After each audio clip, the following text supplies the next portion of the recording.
Hello दोस्तों, कैसे हो? आई होप आप बढ़िया होंगे। तो देखिए, आज आपका भाई आपके लिए प्रश्नावली 3.3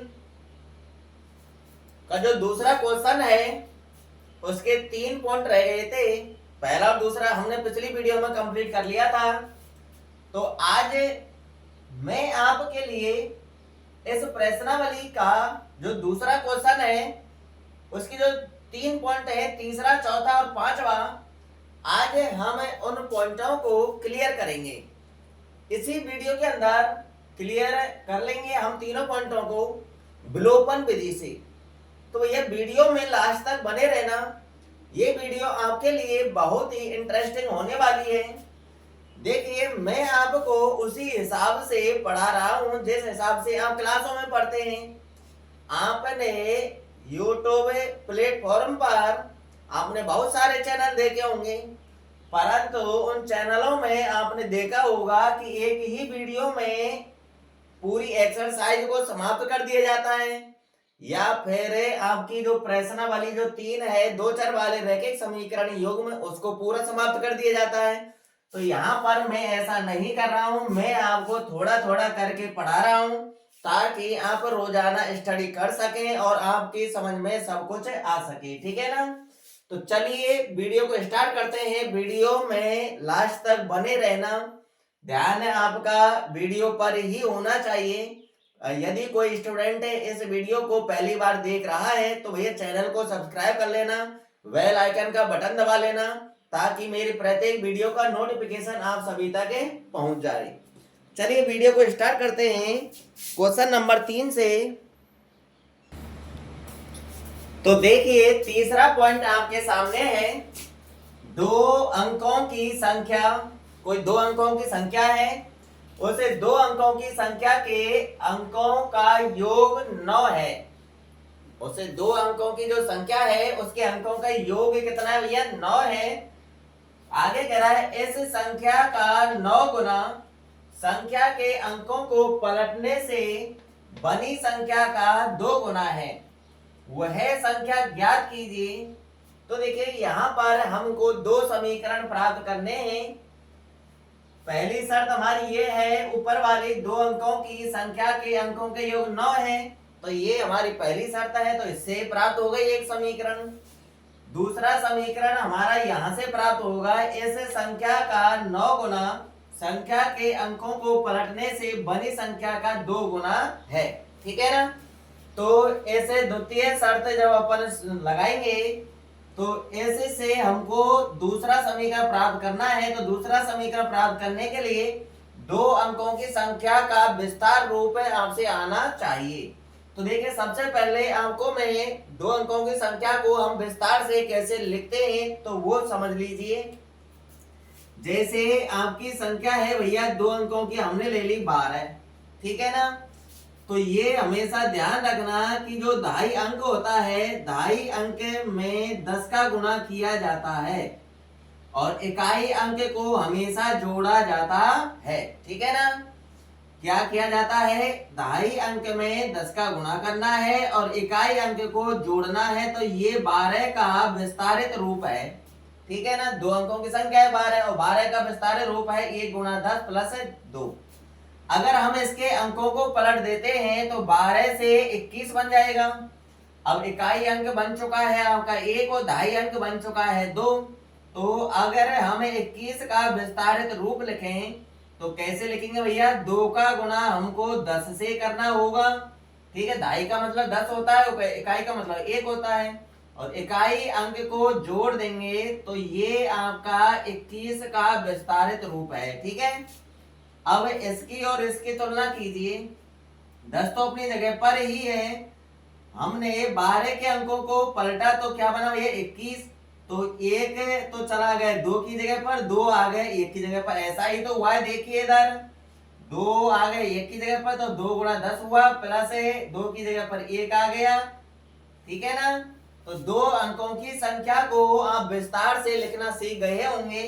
चलो एक संख्या का और चयन कर लेते हैं। जैसे हमने 57 लिख ली। अगर ऐसे 57 का हमको विस्तारित रूप में लिखना है तो कैसे लिखेंगे भैया? तो देखिए 5 का गुणा 10 से करना होगा और इकाई अंक जोड़ना होगा। तो ये 57 का विस्तारित रूप है, ठीक है ना। तो 57 ही तो आएगा, 10 गुणा 5 करेंगे 50, 50 में 7 जुड़ेगा 57 आ जाएगा। ऐसे इधर 10 का गुणा 2 से होगा 20, 20 में 1 जुड़ेगा 21 आ जाएगा। 10 का गुणा 1 से होगा 10, 10 में 2 जुड़ेगा 12 आ जाएगा, ठीक है ना। तो विस्तारित रूप में लिखना आप सीख गए होंगे। तो इनका प्रयोग हमें द्वितीय शर्त में करेंगे, ठीक है ना। तो सीख गए होंगे। तो बढ़ते हैं हम नेक्स्ट की तरफ। अब अपन ऐसे क्वेश्चन का सॉल्यूशन कर लेते हैं। तो 2 अंकों की संख्या है भैया। तो 2 अंकों की संख्या में एक इकाई अंक होता है, एक दहाई अंक होता है। तो यहाँ पर हमको इकाई अंक और दहाई अंक सबसे पहले मानना पड़ेगा, ठीक है। तो देखिए यहाँ पर मान लेंगे, माना इकाई अंक, माना इकाई अंक बराबर x, कॉमा या फिर तथा लगा दीजिए, चलो नीचे लिख लीजिए, तथा इकाई अंक मान लिया हमने क्या भैया x, तथा दहाई अंक, दहाई अंक हम मान लेंगे y। क्या मान लेंगे y, ठीक है ना। तो 2 अंकों की जो संख्या है उसमें एक इकाई अंक होगा और एक दहाई अंक होगा, जिनको हमने मान लिया है इकाई अंक को x और दहाई अंक को y। अब हम प्रथम शर्त लगाते हैं। देखिए प्रथम शर्त आपकी सरल है कि 2 अंकों की संख्या के अंकों का योग, 2 अंकों की संख्या है, अगर हम उसके अंकों को जोड़ दें, इकाई अंक और दहाई अंक दोनों को हम जोड़ दें तो उन अंकों के योग कितना आ जाता है? ये 9 आ जाता है। तो बहुत ही सरल है प्रथम शर्त है। तो देखिए यहाँ पर हम प्रथम शर्त लगाते हैं। अतः प्रथम शर्त से, प्रथम शर्त से, तो प्रथम शर्त क्या है भैया? यही है 2 अंकों की संख्या के अंकों का योग, यानी इकाई अंक और दहाई अंक इन दोनों का योग कितना है? 9 है। तो हम भी यही काम करेंगे, इकाई अंक और दहाई अंक को जोड़ देंगे, x और y को जोड़ देंगे और बराबर में 9 कर देंगे, ठीक है ना। तो ये आपका एक समीकरण प्राप्त हो चुका है। इसका हम नामकरण कर देंगे समीकरण नंबर 1। अब लगानी है हमको द्वितीय शर्त।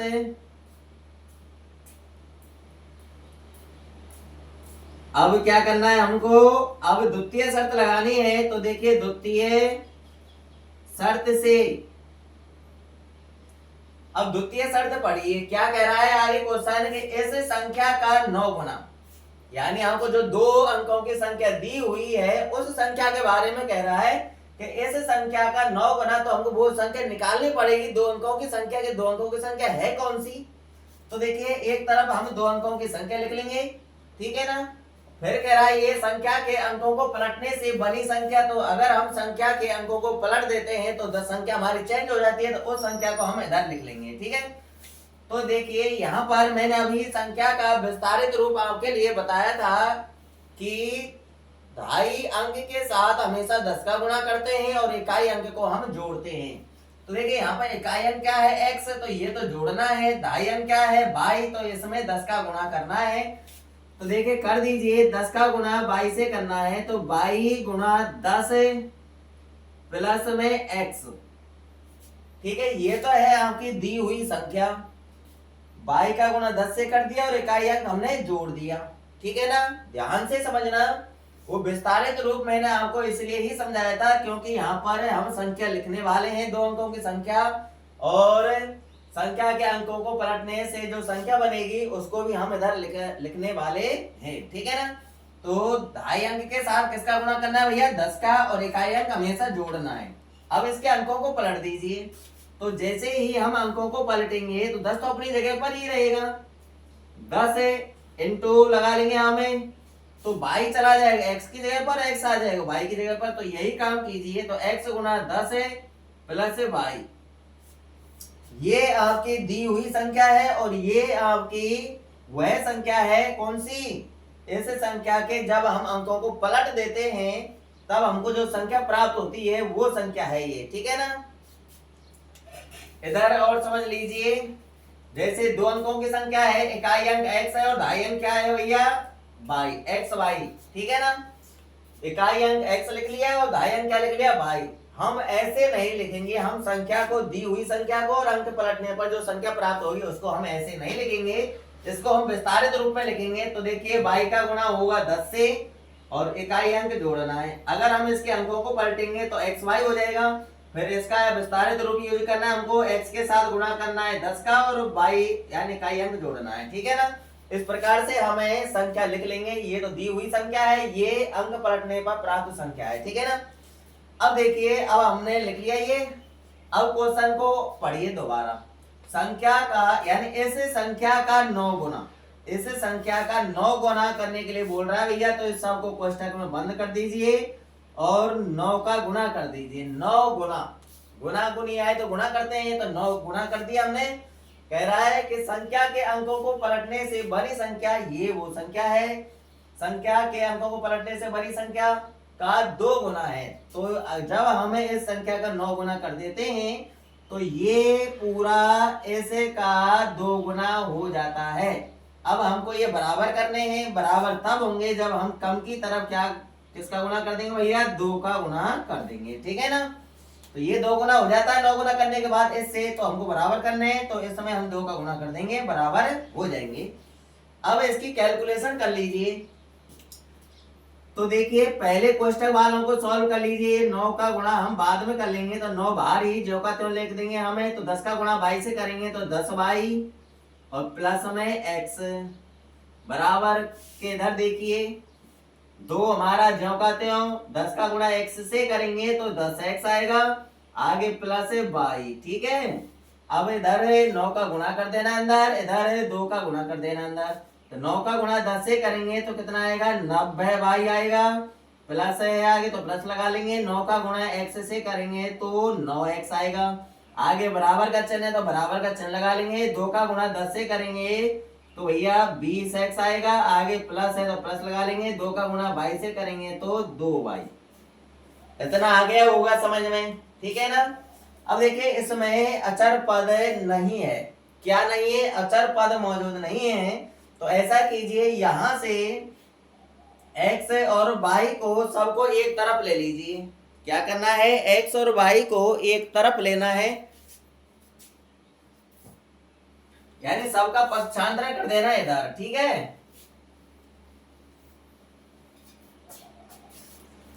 क्या करना है भैया, इससे अगली स्टेप इधर देखिए, इसके नीचे लिखना है हमको पक्षांतरण। क्या लिखना है, पक्षांतरण। तो ऐसे पक्षांतरण लिख देंगे। अब देखिए, पहले हम इसको लिख लेंगे जो कहते हो 90y प्लस 9x। अब देखिए, इधर इधर की तरफ ये 20x प्लस का है, ये इधर आएगा तो माइनस का होगा, तो माइनस का 20x हो जाएगा। और ये 2y प्लस का है, ये इधर आएगा तो ये भी माइनस का होगा, तो माइनस का 2x और बराबर में क्या बचेगा भैया, कुछ नहीं बचेगा, 0 बचेगा, ठीक है। तो हम बराबर का चिन्ह लगा के 0 लिख देंगे। अब इसको सॉल्व कर लीजिए और सही ढंग से जमा भी लीजिए कि हम x को पहले लिखेंगे और y को बाद में लिखेंगे। ये यहाँ पर माइनस का 2y है, ठीक है।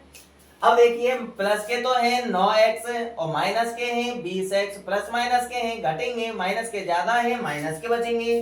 तो लिख लीजिए भैया माइनस का चिन्ह, 20 में से 9 घटा दीजिए, 11x बचेगा। क्या बचेगा, 11x। और y को देखिए भैया, ये तो है 90y प्लस के और ये 2y है माइनस के। तो ये आपके संख्या है प्लस माइनस की, घटेंगी, प्लस की ज्यादा है तो प्लस की बचेंगी, तो प्लस का चिन्ह लगा लेंगे और 90 में से 2 घटा देंगे, 88y बचेगा। क्या बचेगा, 88y बराबर में 0 लिख देंगे। इतना आगे होगा समझ में। अब देखिए, समीकरण है थोड़ा सा बड़ा लग रहा है ना, तो इसको छोटा कर लीजिए। कैसे, इसमें देखिए 11 का भाग चला जाएगा। अगर ऐसी संख्या विद्यमान है जिसका भाग सभी पदों में जा रहा है तो भाग दे करके हम समीकरण को छोटा कर लेते हैं। तो यहाँ पर हम 11 का भाग दे देंगे। क्या कर देंगे, 11 का भाग दे देंगे। तो यहाँ पर लिख देंगे हमें, अतः 11 का सभी पदों में क्या करना है, सभी पदों में भाग देना है। पदों में भाग देने पर तो देखिए भाग दे देते हैं, भाग देने से ये समीकरण हमारा छोटा हो जाएगा। 11 का भाग 11 में देंगे तो एक बार जाएगा और माइनस का x यानी ऐसे आएगा, ठीक है। 11 का भाग देंगे इस समय, तो 11 का भाग 11 में एक बार जाएगा और 1 का गुणा 1 से करेंगे तो 1x ही आएगा, और 1x हम ऐसे लिखते हैं, माइनस का चिन्ह साथ में रहेगा। आगे प्लस का चिन्ह है तो प्लस का चिन्ह लगा लेंगे। 11 का भाग 88 में देंगे तो भैया 8 बार जाएगा, और भाई अपन का जब कहते हैं और बराबर में 0। ये हमारा समीकरण नंबर 2 प्राप्त हो चुका है, इसका नामकरण भी कर दिया हमने। अब समीकरण 1 और 2 को विलोपन विधि से सॉल्व करने से पहले हमको अस्तित्व की जांच करनी है, इसलिए फटाफट भैया स्क्रीनशॉट ले लीजिए। यहां तक अस्तित्व की जांच करनी है हमको।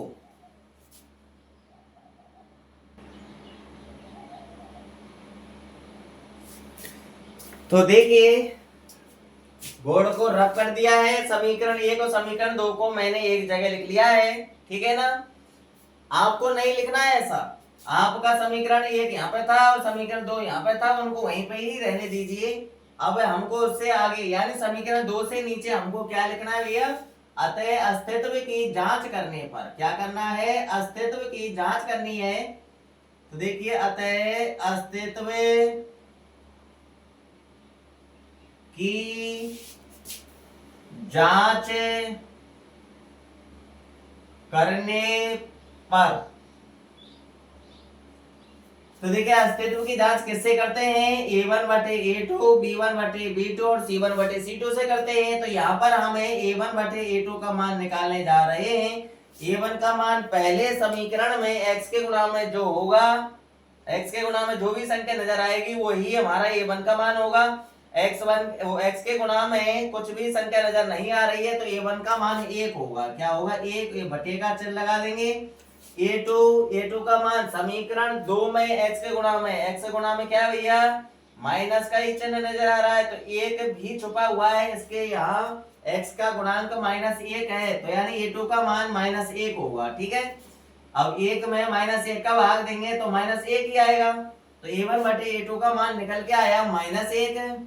अब b1 बटे b2 का भी मान निकालना है, तो देखिए b1 बटे b2 का मान, b1 का मान समीकरण 1 में y के गुणा में, समीकरण 1 में y गुणा में कोई संख्या नजर नहीं आ रही है तो b1 का मान 1 होगा, ये बटे का चिन्ह लगा लेंगे। b2 का मान देखिए समीकरण 2 में y के गुणा में क्या नजर आ रहा है भैया, 8 नजर आ रहा है, तो प्लस का है तो प्लस का ही रहने देंगे। 1 बटे 8 आया, कट नहीं रहे हैं, इनको हम जब का त्यों रहने देंगे। तो देखिए यहाँ पर a1 बटे a2 और b1 बटे b2 का मान देख लीजिए एक बार, क्या बराबर है या नहीं।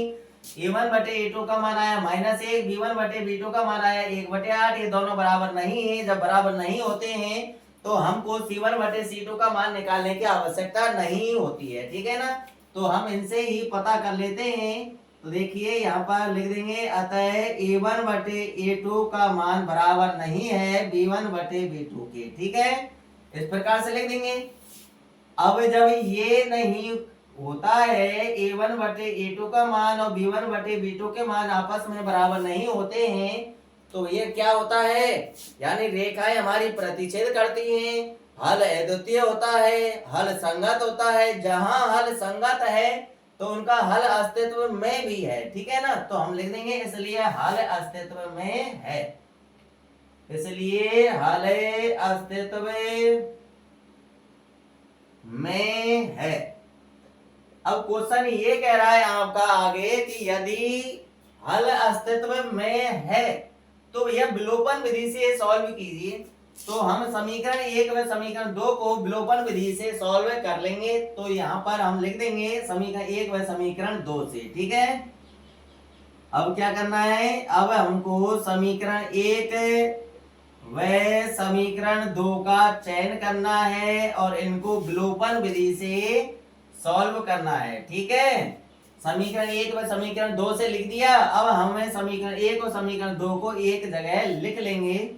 तो देखिए x प्लस वाई बराबर 9, ये तो है आपका समीकरण 1। समीकरण 2 है आपका -x प्लस 8y बराबर 0, ठीक है। समीकरण दोनों हमने एक जगह पर लिख लिए भैया। तो अब क्या करना है हमको, सबसे पहले ये देखना है कि x और y में से किसी के गुणांक बराबर तो नहीं है।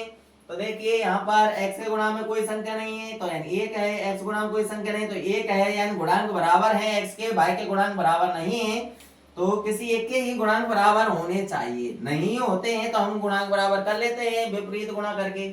अब देखिए गुणांक तो बराबर है x के, अब देखिए चिन्ह एक जैसे हैं या अलग अलग हैं। x का यहाँ पर कौन सा चिन्ह है, कोई चिन्ह नजर ही नहीं आ रहा है, तो ये हमारा प्लस का है, ये हमारा माइनस का है। जब चिन्ह अलग अलग होते हैं तो यहाँ पर हम लिख देते हैं जोड़ने पर। क्या लिख देते हैं भैया, जोड़ने पर। जब जोड़ने पर लिखते हैं तो नीचे वाले समीकरण के चिन्ह नहीं बदलने, हमको डायरेक्ट सॉल्व करना है। तो देखिए ये प्लस का x और ये माइनस का x, ये दोनों कट जाएंगे। ये 8y प्लस का, ये 1y प्लस का, दोनों प्लस प्लस के हैं, जुड़ जाएंगे। 8 और ये कितने हो गए भैया, 9y हो गए। बराबर का चिन्ह लगा लेंगे, 9 और 0 जुड़ेगा तो 9 ही आएगा। अब 9 को हटा देंगे, y का मान निकल के आ जाएगा। 9 गुणा में इधर जाएगा, बटे में आएगा, तो y बराबर 9/9, और 9 में 9 का भाग देंगे तो ये कितनी बार जाएगा, एक बार जाएगा। y का मान निकल के आया आपका 1। अब इस y के मान को समीकरण 1 में रख देंगे, ठीक है ना। 1 में रख दो, चाहे समीकरण 2 में रख दो, हम समीकरण 1 में ही रख देते हैं। तो देखिए यहाँ पर जो काम करने जा रहे हैं उसको हम लिख देंगे। अतः y बराबर 1 कहाँ रखना है, समीकरण 1 में रखने पर। कहाँ पे रखना है, समीकरण 1 में रखना है। तो देखिए समीकरण 1 पर पहुंच जाइए। समीकरण 1 ये रहा आपका, तो x लिखा हुआ तो x लिख देंगे, प्लस है तो प्लस लिख देंगे, y है तो y की जगह पर y का मान लिखना है 1, बराबर में 9 है, ठीक है। अब मान जमा दिया हमने, y की जगह पर 1 है। अब इसका हम पक्षांतरण कर लेंगे। क्या कर लेंगे भैया, पक्षांतरण। ये प्लस का 1 उधर भेजना है, तो इधर देखिए कैलकुलेशन, तो x बचेगा इधर। पहले इधर क्या है भैया, 9 है, तो पहले हम 9 लिखेंगे, तो ये प्लस का 1 है, इधर जाएगा तो माइनस का होगा, तो हम -1 लिख देंगे। 9 - 1 का मतलब 9 में से 1 घट जाएगा, यानी 8 बचेगा। तो x का मान आया कितना, 8। अब हमसे क्या पूछ रहा है भैया, हमसे पूछ रहा है कि वह संख्या ज्ञात कीजिए। तो हमारी वह संख्या आ चुकी है, देखिए यहाँ पर लिख देंगे हमें। अतः वह संख्या बराबर, वह संख्या बराबर, तो देखिए x क्या माना था हमने, इकाई अंक माना था, तो इकाई अंक आ चुका है आपका 8, तो लिख दीजिए इकाई अंक की जगह पर 8। y क्या माना था हमने, दहाई अंक माना था, तो दहाई अंक आ चुका है आपका 1, तो 8 की जगह पर वो 8 के इधर लिख देंगे हम, दहाई अंक की जगह पर 1, ठीक है। तो वह संख्या क्या बनी भैया, 18 है, ठीक है। तो यही हमारा करेक्ट आंसर है, बस इतना ही सॉल्व करना है इसको। तो संख्या हम निकाल चुके हैं, तो भैया स्क्रीनशॉट ले लीजिए फटाफट, हम नेक्स्ट क्वेश्चन की तरफ बढ़ रहे हैं। अभी तक किसी ने चैनल को सब्सक्राइब नहीं किया है तो ये चैनल को सब्सक्राइब कर लें, बेल आइकन का बटन दबा लें, ठीक है, ताकि मेरे प्रत्येक वीडियो का नोटिफिकेशन आपके पास समय समय पर पहुंचता रहे। और लाइक का बटन भी दबा दें भैया, लाइक कर दें, शेयर कर दें अपने साथियों में। तो देखिए चौथा पॉइंट आपके सामने है। मीना ने 2000 रुपए, देखिए मीना रुपए 2000 निकालने के लिए बैंक गई। मीना बैंक कितने रुपए निकालने के लिए गई भैया, 2000 रुपए निकालने के लिए गई। उसने खजांची से, अब ये खजांची क्या होता है भैया, कुछ स्टूडेंट खजांची को नहीं जानते होंगे। तो ये खजांची उसे कहते हैं जिसको, यानी जो रुपए देता है, जिसको हम इंग्लिश में कैशियर बोलते हैं। क्या कहते हैं, कैशियर। तो कैशियर को ही हम खजांची कहते हैं, जो रुपए देता है, ठीक है ना। तो देखिए उसने खजांची से रुपए 50 तथा रुपए 100 के नोट देने के लिए कहा। अब मीना कितने कितने के नोट लेना चाह रही है, मीना 50 रुपए का नोट लेना चाह रही है और 100 रुपए का नोट लेना चाह रही है, ठीक है ना। तो ध्यान रखना, मीना ने कुल 25 नोट प्राप्त किए। मीना ने कुल कितने नोट प्राप्त किए भैया, 25 नोट। अब 25 नोटों में कुछ तो 50 रुपए के होंगे और कुछ नोट 100 के होंगे। तो यानी 50 रुपए के नोटों की संख्या और 100 रुपए के नोटों की संख्या का कुल योग कितना है भैया, 25 है। ज्ञात कीजिए कि उसने 50 रुपए और 100 रुपए के कितने कितने नोट प्राप्त किए, ठीक है। तो देखिए पहली शर्त तो ये है कि उसने कितने रुपए निकाले भैया, 2000 रुपए निकाले। दूसरी शर्त ये है कि नोटों की संख्या कुल कितनी है भैया, 25 है, ठीक है ना। तो देखिए यहाँ पर हमसे पूछा जा रहा है कि 50 रुपए और 100 रुपए के कितने कितने नोट प्राप्त किए। तो यहाँ पर हमें 50 रुपए के नोटों की संख्या मान लेंगे x है और 100 रुपए के नोटों की संख्या मान लेंगे y। ठीक है, यहाँ पर हमको मानना पड़ेगा। तो देखिए माना क्वेश्चन समझ में आना चाहिए सबसे पहले। अगर क्वेश्चन समझ में नहीं आता है तो हम हल कहाँ से कर पाएंगे। तो भैया क्वेश्चन को तब तक पढ़ते रहिए जब तक वो क्वेश्चन का मतलब आपके दिमाग में फिट नहीं हो जाए। ठीक है, तो देखिए यहाँ पर हम मान लेंगे, माना 50 रुपए के नोटों की संख्या,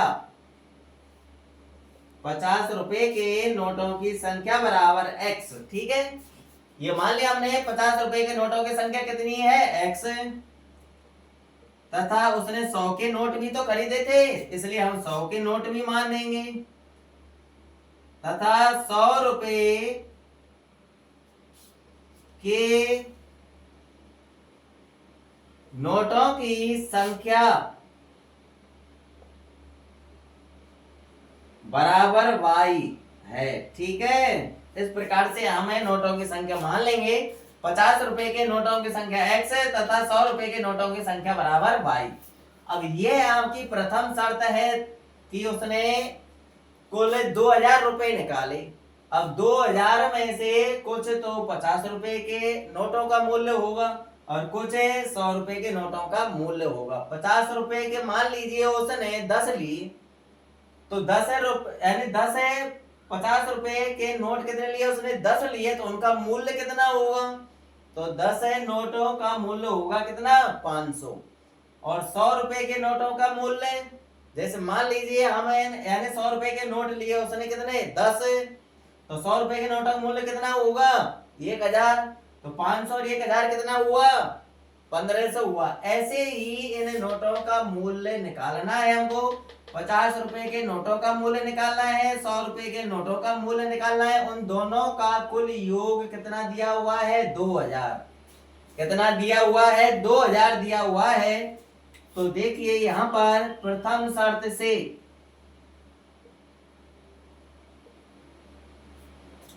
तो देखिए चलो प्रथम शर्त बाद में लगा देंगे, पहले हम 50 रुपए के नोटों का मूल्य निकाल लेते हैं, 100 रुपए के नोटों का मूल्य निकाल लेते हैं, क्योंकि प्रथम शर्त में ये काम आएगा। ठीक है, अतः 50 रुपए के नोटों का मूल्य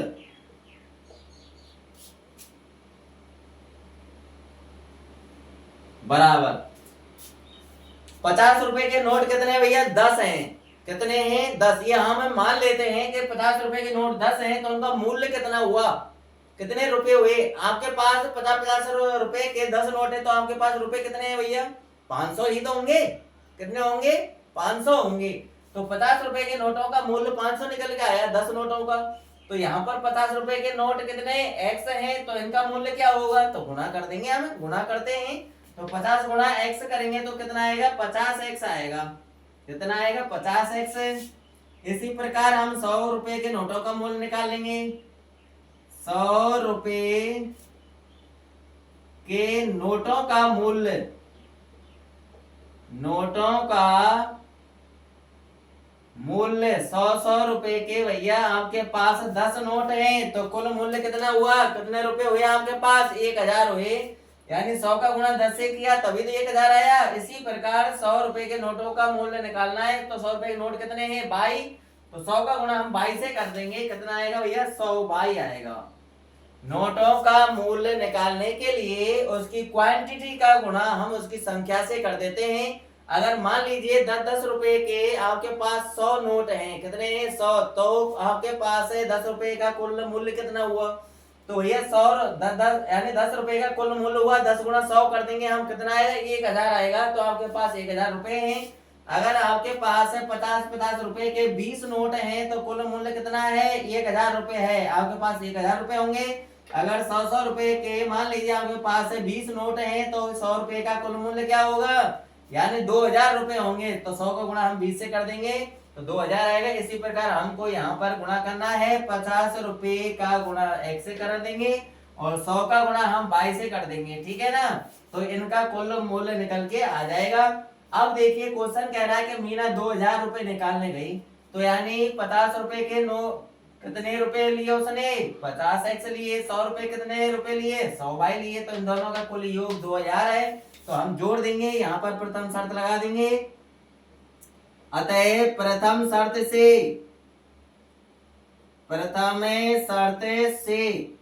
50x और 100y को जोड़ देंगे और बराबर में 2000 कर देंगे। तो देखिए 50x प्लस 100y बराबर में 2000। तो ये आपका समीकरण प्राप्त हुआ। यहाँ पर देखिए ये समीकरण थोड़ा बड़ा है, 50 का भाग सब में चला जाएगा, इसलिए हम 50 का भाग दे देते हैं ताकि ये समीकरण और छोटा हो जाए। तो देखिए 50 का भाग दे रहे हैं सभी पदों में, तो यहाँ पर लिख देंगे अतः 50 का भाग सभी पदों में देने पर,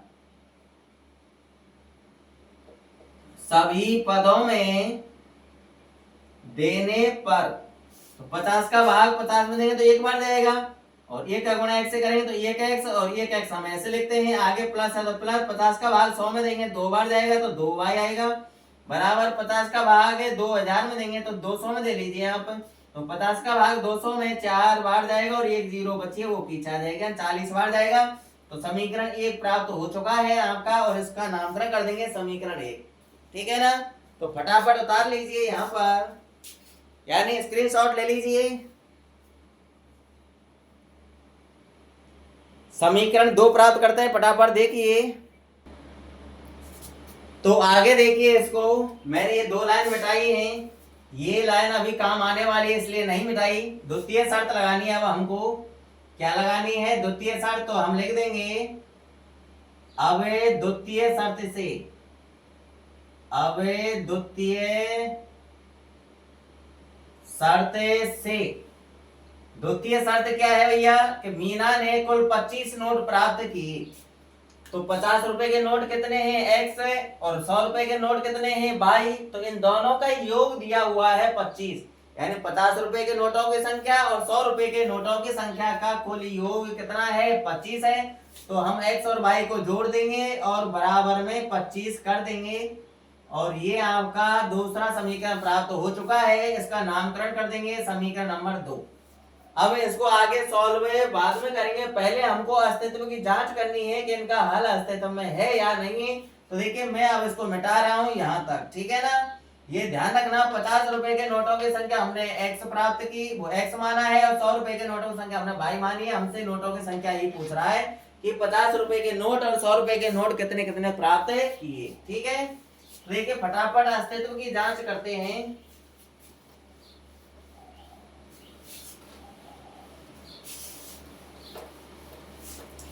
क्या करना है हमको, यहां पर लिखना होगा अतः अस्तित्व की जांच करने पर, अतः अस्तित्व की जांच करने पर क्या करना होगा हमको, a1 बटे a2 का मान निकालना है। अतः a1 बटे a2 बराबर a1, पहले समीकरण में x गुणा में क्या है 1 है, कोई संख्या नजर नहीं आ रही तो 1 है a1 का मान, तो 1 लिख देंगे, बटा लगा लेंगे ये। अब a2 का मान दूसरे समीकरण में x गुणा में, यहाँ पर भी कोई संख्या नहीं है तो यहाँ पर भी 1 होगा और 1 में 1 का भाग देंगे तो 1 बार जाएगा। a1 बटे a2 का मान निकल के आया 1। अब हमको b1 बटे b2 का मान निकालना है। तो देखिए b1 का मान पहले समीकरण में भाई के गुणा में क्या है भैया 2 है, तो b1 का मान 2 होगा, बटे लगा लेंगे b2, यानी दूसरे समीकरण में भाई के गुणा में कोई संख्या नजर नहीं आ रही है तो ये भाई के गुणा में क्या है 1, और 2 में 1 का भाग देंगे 2 आएगा। तो देखिए यहाँ पर a1 बटे a2 का मान आया 1, b1 बटे b2 का मान आया 2, दोनों मान बराबर नहीं है इसलिए c1 बटे c2 निकालना नहीं है, हम इनसे ही बता देंगे। अतः a1 बटे a2 not equal to b1 बटे b2, बराबर नहीं है ना, a1 बटे a2 का मान और b1 बटे b2 का मान बराबर नहीं है, बराबर चिन्ह लगा के उसको काट देंगे तो इसका मतलब बराबर नहीं है, ठीक है। जब बराबर नहीं होता है तो रेखाएं प्रतिच्छेद करती हैं, हल अद्वितीय होता है, हल संगत होता है, तो हल संगत की स्थिति में हल अस्तित्व में होगा, ठीक है। हम लिख देंगे यहाँ पर, इसलिए हल अस्तित्व में है। हल अस्तित्व में है। जब हल अस्तित्व में है तो इन दोनों समीकरणों को हम विलोपन विधि से सॉल्व कर लेंगे। तो यहाँ पर लिख देंगे हमें, अब समीकरण 1 व समीकरण 2 से, समीकरण 1 व समीकरण 2 से इन दोनों समीकरणों को हम एक जगह लिख लेंगे। विलोपन विधि में ऐसा ही करते हैं, एक जगह लिख लेते हैं। x प्लस 2y बराबर 40 और x प्लस वाई बराबर 25 बराबर 25। ठीक है, दोनों समीकरण लिख लिए हमने। यहाँ पर x और y में से देखिए किसी के गुणांक बराबर तो नहीं है, तो यहाँ पर हमको देखने से पता चला है कि x के गुणांक बराबर है। तो गुणांक बराबर करने की आवश्यकता नहीं है, डायरेक्ट लाइन खींचनी है। चिन्ह देखने हैं, चिन्ह एक जैसे हैं या अलग अलग हैं? चिन्ह एक जैसे हैं भैया। जिसके गुणांक बराबर होते हैं ना उसको ही देखना है, ठीक है ना। तो देखिए चिन्ह बराबर हैं, प्लस प्लस के हैं दोनों, तो भैया हमको अलग अलग चिन्ह करना है, एक प्लस का एक माइनस का, इसलिए घटाना पड़ेगा। क्या करना पड़ेगा? घटाना पड़ेगा। तो लिख देंगे हम घटाने पर, और नीचे वाले समीकरण के चिन्ह चेंज कर देंगे। तो देखिए ये x प्लस का है तो ये माइनस का होगा, ये y प्लस का है तो ये माइनस का होगा, ये 25 प्लस का है तो ये भी माइनस का होगा। तो देखिए ये अब सॉल्व करते हैं, चिन्ह बदल दिए, ये x प्लस का और ये x माइनस का, प्लस माइनस के कट जाएंगे। तो देखिए इनको देखिए, ये 2y प्लस के हैं, ये एक y है माइनस का, नीचे वाला चिन्ह प्रयोग करना है। तो देखिए प्लस माइनस के घटेंगे, प्लस के ज्यादा हैं, प्लस के बचेंगे, तो 2y में से एक y घटेगा तो y बचेगा। आगे हम बराबर चिन्ह लगा देंगे, ये 40 प्लस का है, ये 25 माइनस का है, प्लस माइनस संख्या है घटेंगी, प्लस की संख्या ज्यादा है, प्लस की बचेंगी भैया। 40 में से हम 25 घटाएंगे तो 15 बचेगा। कितना बचेगा? 15। और y का मान आपका निकल के आ चुका है, कितना? 15 आ चुका है y का मान। अब ऐसे y के मान को समीकरण 1 में रख दो, चाहे समीकरण 2 में रख दो, ठीक है ना, तुम्हारा मन करे वहां रख दो। तो देखिए समीकरण 1 को देखिए y के गुणा में 2 है, तो यहाँ पे तो y का मान रखेंगे तो 15 गुणा 2 से करना पड़ेगा, फिर भेजना पड़ेगा दूसरे पक्ष में। अगर हम समीकरण 2 में रख देते हैं तो y की जगह पर 15 ही लिखना है, किसी से गुणा नहीं करना, डायरेक्ट पक्षांतर करना है। तो वही हम समीकरण 2 में ही रख देते हैं y का मान, यहीं से ही सरल पड़ेगा समीकरण 1 के बजाय। तो हम लिख देंगे यहाँ पर, अतः y बराबर 15 कहाँ पे रखना है? समीकरण 2 में रखने पर हमको मान उस जगह जमाना है जहां से हमारा मान जल्दी निकल के आ रहा है। तो समीकरण 2 पर चलिए, तो देखिए x है तो x लिख लेंगे, प्लस है तो आगे प्लस लिख लिया, y है तो y की जगह पर हमको y का मान लिखना है 15, और बराबर हम क्या लिखा हुआ है? 25, तो 25 लिख लिया। अब पक्षांतरण करना है, तो देखिए 15 को दूसरे पक्ष में भेजना है इधर, तो इधर जाके माइनस का होगा, तो बराबर के इधर क्या बचेगा? x बचेगा, बराबर का चिन्ह लगा लेंगे। पहले हम 25 लिखेंगे, अब 15 को लिखेंगे, 15 इधर प्लस का, इधर जाके माइनस का होगा, घटा लीजिए भैया। तो यदि यहीं पे लिख देता हूं, देखिए x का मान, चलो यहाँ पे लिख देते हैं। तो देखिए x बराबर क्या आया? 25 में से 15 घटाएंगे तो 10 बचेगा, तो x का मान निकल के आया कितना? 10, और y का मान निकल के आया 15।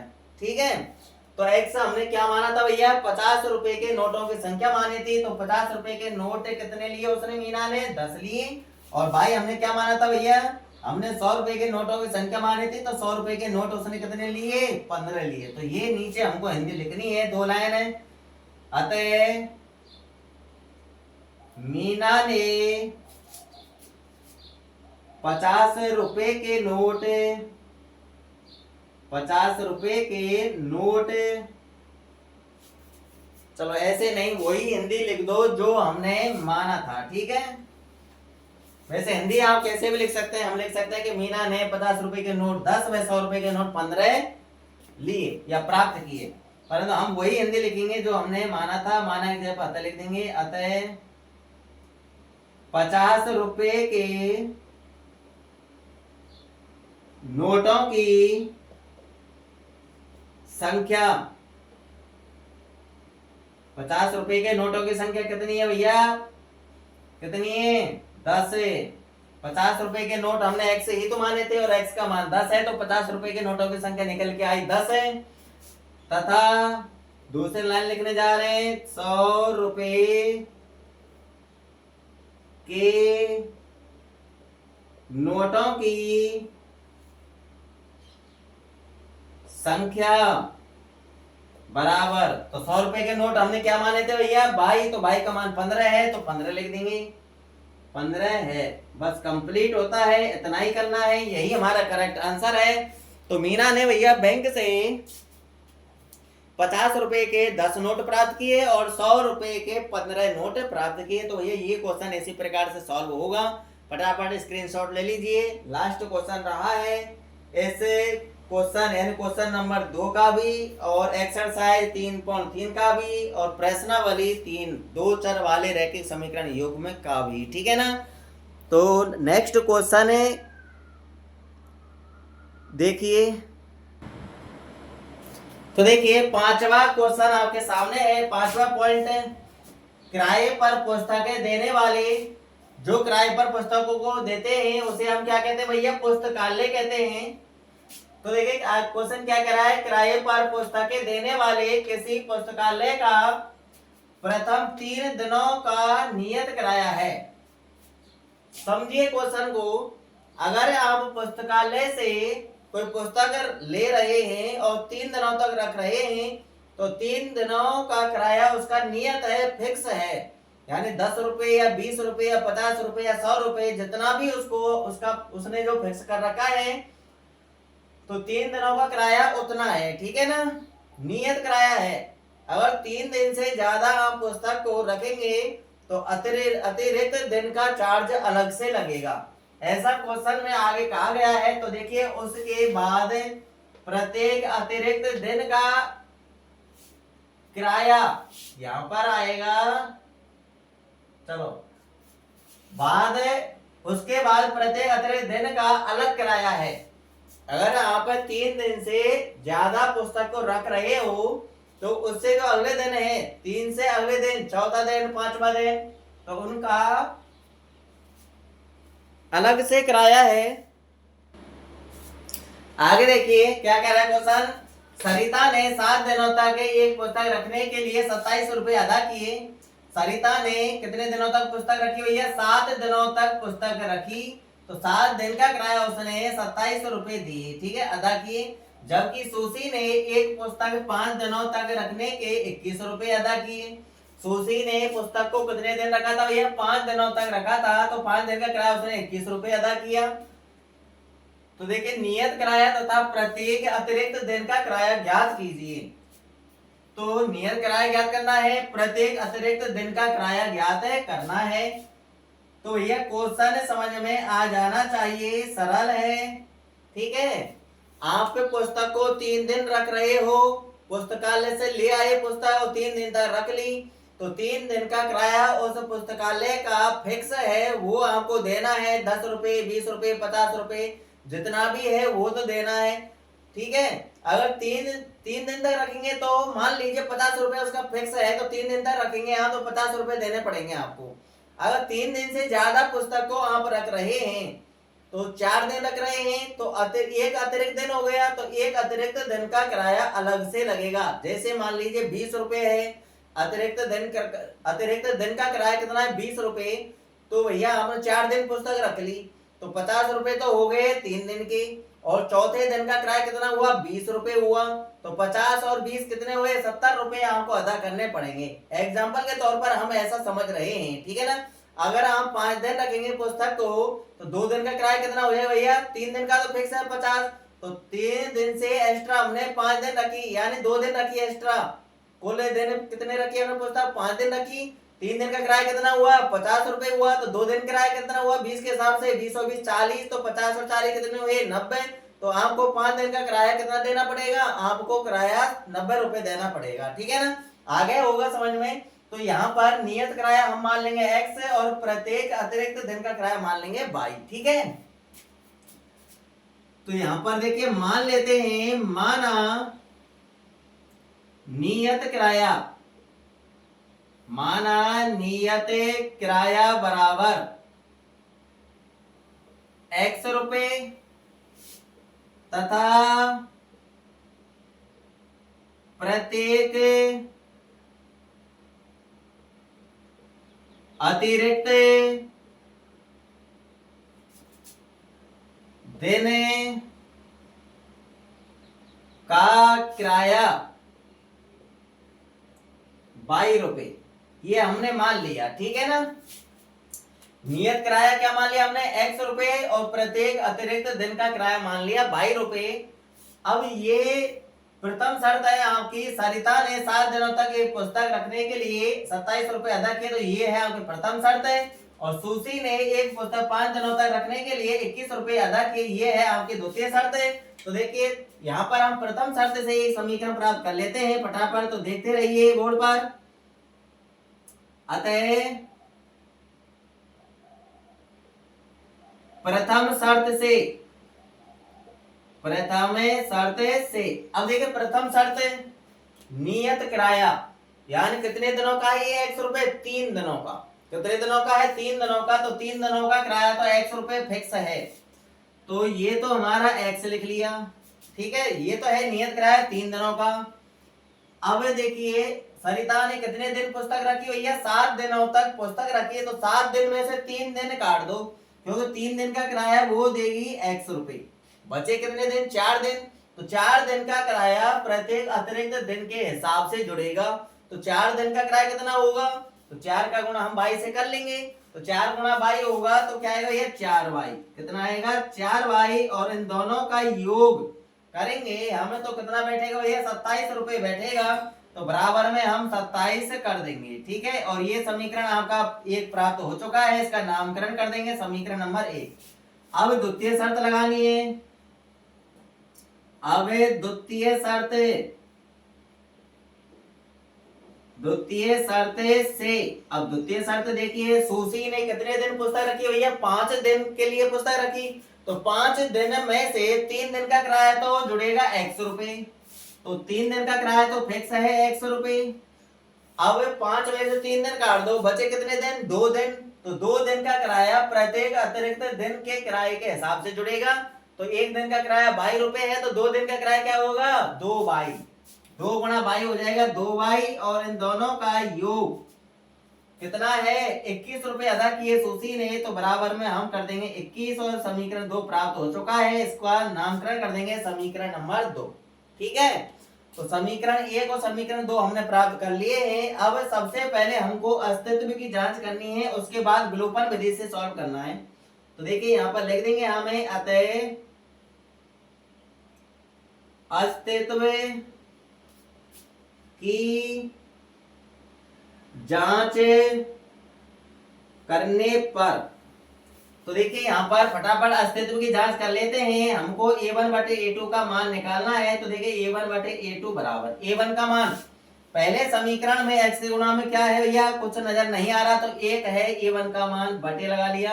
a2 का मान देखिए दूसरे समीकरण में x के गुणा में क्या है, कुछ नहीं नजर नहीं आ रहा, तो देखिए 1 है, a2 का मान 1 में 1 का भाग देंगे तो 1 आएगा। तो a1/a2 का मान निकल के आया 1। अब हम फटाफट b1/b2 का मान निकाल लेंगे।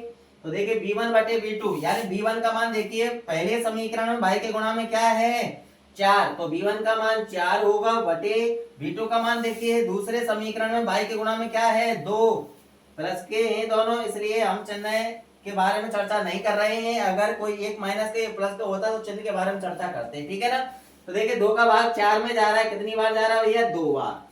तो b1/b2 का मान आया 2 और a1/a2 का मान आया 1। क्या दोनों बराबर है, नहीं है, तो c1/c2 निकालना नहीं है हमको, तो यहीं से ही बता देंगे हमें। अतः a1/a2 बराबर नहीं है b1/b2 के, ठीक है। इसलिए हल अस्तित्व में होगा, इसलिए हल क्या होगा भैया, हल अस्तित्व में है, हल अस्तित्व में है, ठीक है।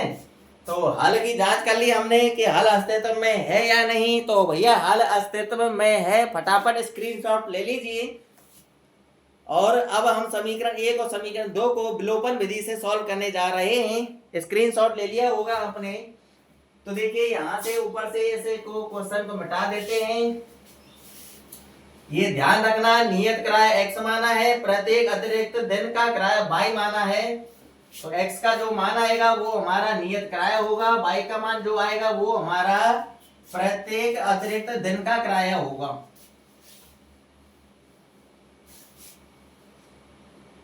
समीकरण 1 और 2 को ऊपर लिख लेते हैं फटाफट। देखिए यहां पर लिख देंगे हमें, अतः समीकरण 1 व 2 से, अतः समीकरण 1 व समीकरण 2 से। अब इन दोनों समीकरणों को हम एक जगह लिख लेंगे। समीकरण 1 लिख लेते हैं, x प्लस 4y बराबर 27, ये तो है समीकरण 1। समीकरण 2 भी लिख लीजिए, x प्लस 2y बराबर 21। दोनों समीकरण लिख लिए हैं। तो सबसे पहले x और y में से देखिए कि किसके गुणांक बराबर है। गुणांक बराबर है या नहीं? गुणांक बराबर है तो अच्छी बात है, नहीं है तो कर लेंगे। तो यहाँ पर हमने देखा कि x के गुणांक बराबर है, x गुणांक 1 है, यहाँ पर भी x गुणांक 1 है, गुणांक बराबर है, इसलिए हम लाइन खींच देते हैं। ठीक है, लाइन खींच दी। अब हम चिन्हों की बात करते हैं। दोनों के चिन्ह सेम है, दोनों प्लस प्लस के हैं, तो भैया चिन्ह अलग अलग करने के लिए हमको घटाना पड़ेगा। तो यहाँ पर लिख देंगे हमें घटाने पर, और नीचे वाले समीकरण के चिन्ह चेंज कर देंगे। ये x प्लस का ये माइनस का हो जाएगा, ये 2y प्लस का है ये माइनस का हो जाएगा, ये 21 प्लस का है तो ये भी माइनस का हो जाएगा। चिन्ह चेंज कर दिए हैं। कैलकुलेशन देखिए, ये x प्लस का है ये x माइनस का है, दोनों कट जाएंगे। ये 4y प्लस का है और नीचे के 2y किसके हैं? माइनस के। नीचे वाले चिन्ह प्रयोग करने हैं, तो 4y प्लस के और 2y माइनस के, प्लस माइनस के घटेंगे, प्लस के ज्यादा है प्लस के बचेंगे। 4y में से 2y घटाएंगे तो भैया 2y बचेगा, ये बराबर का चिन्ह लगा लेंगे। ये 27 प्लस का है, ये 21 माइनस का है, प्लस माइनस के घटेंगे, प्लस के ज्यादा है प्लस के बचेंगे। 27 में से 21 घटा दीजिए, कितने बचेंगे भैया? 6 बचेंगे। कितने बचेंगे? 6 बचेंगे। अब देखिए 2 गुणा में है, इधर जाएगा तो बटे में हो जाएगा, तो y बराबर 6/2। 2 का भाग 6 में दे देंगे, कितनी बार जाएगा? 3 बार। तो y का मान निकल के आया कितना? 3। y का मान हम निकाल चुके हैं 3। अब इस y के मान को समीकरण 1 में रख दो, चाहे 2 में रख दो, और x का मान प्राप्त कर लेते हैं। चलिए समीकरण 1 में ही रख देते हैं। अतः y बराबर 3 कहाँ रख देंगे? समीकरण 1 में रखने पर, समीकरण 1 में रखने पर। तो चलिए समीकरण 1 पर क्या लिखा हुआ है? x आगे प्लस है तो प्लस लगा लेंगे, 4 है 4 लिखेंगे, गुणा में y है तो गुणा का चिन्ह लगा के y की जगह पर y का मान लिखना है 3। बराबर में 27 है तो बराबर में 27 लिख लेंगे। ठीक है, अब पहले हम गुणा कर लेंगे। तो देखिए x जो कहते हैं प्लस है, 4 गुणा 3 करेंगे, 4 3 12 है, बराबर में 27 है तो बराबर 27 लिख लेंगे। पक्षांतरण करके x का मान प्राप्त कर लेते हैं। यहाँ से प्लस का 12 उधर भेजना है, तो बराबर के इधर क्या बचेगा? अकेला x बचेगा। तो x बराबर पहले हम 27 लिखेंगे, 27 की तरफ 12 चला जाएगा तो 12 इधर जाके माइनस का हो जाएगा, तो -12। अब 27 में से 12 घटा लेंगे, कितने बचेंगे भैया? 15 बचेंगे। कितने बचेंगे? 15 बचेंगे। ठीक है, x का मान निकल के आया 15। तो x और y का ही तो मान निकालना है, बस हमने x और y का मान निकाल लिया है। अब हमको थोड़ी सी हिंदी लिख देनी है। तो ये नियत किराया हमने क्या माना था? x माना था, तो x का मान 15 आ चुका है, तो नियत किराया 15 रुपए है। तो वो ही 2 लाइन लिखनी है हमको, माना की जगह पर अतः लिख देना है। अतः नियत किराया बराबर, अतः नियत किराया बराबर x माना था तो x का मान क्या आया? 15, तो नियत किराया है 15 रुपए। ठीक है, तथा प्रत्येक अतिरिक्त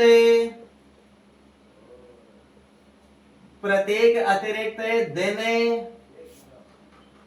का किराया बराबर क्या माना था भैया? प्रत्येक अतिरिक्त दिन का किराया हमने 22 माना था और 22 का मान आया है 3, तो 3 रुपए आया। प्रत्येक अतिरिक्त दिन का किराया आया 3 रुपए। बस ये कंप्लीट होता है, यही हमारे करेक्ट आंसर है। तो ये क्वेश्चन अपन का सॉल्व हो चुका है, और आपकी ये प्रश्नावली 3.3 भी समाप्त हो चुकी है, और 3 भी हो चुकी है पूरी। 3.3 के अंदर 2 ही क्वेश्चन थे आपके, 1 और 2। अब हमें 3 प्रश्नावली के अंदर जितने भी एग्जाम्पल हैं उन एग्जाम्पलों को हम पढ़ेंगे नेक्स्ट वीडियो में। ठीक है ना? तो भैया वीडियो आपको कैसी लगी? अगर वीडियो आपको अच्छी लगी हो तो भैया लाइक व शेयर कर दीजिए, और किसी स्टूडेंट ने अभी से हमारे चैनल को सब्सक्राइब नहीं किया है तो भैया चैनल को सब्सक्राइब कर लेना और बेल आइकन का बटन दबा लेना, ताकि मेरी प्रत्येक वीडियो का नोटिफिकेशन आपके पास समय समय पर पहुंच जाए और आप भली भांति तैयारी कर सकें। ठीक है ना। तो यह जितने भी क्वेश्चन हमने आज सॉल्व किए हैं, इन क्वेश्चनों का रिवीजन कर लेना, रफ में किया करो। स्क्रीनशॉट लेने के बाद इन क्वेश्चनों को एक बार उतार लिया करो और फिर इनको देखा करो सॉल्व कैसे किए हैं। उसके बाद आप इनका रिवीजन किया करो, बिना देखे किया करो सवालों को, तब जा करके आपकी गणित कंठस्थ होगी। ठीक है ना। और मिलते हैं नेक्स्ट वीडियो में, जब तक के लिए ऑल द बेस्ट।